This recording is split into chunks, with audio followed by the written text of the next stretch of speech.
When you press the power on this Ford Fusion and you see the oil change required reminder, this is how you reset it.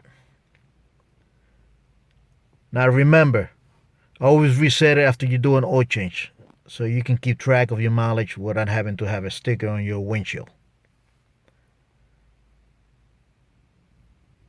Press OK to clear. Once clear, go back on display mode, go down to settings, click OK. In vehicles, go click over and go to oil change reset. Once oil change reset, press OK and press OK and hold. Says resetting.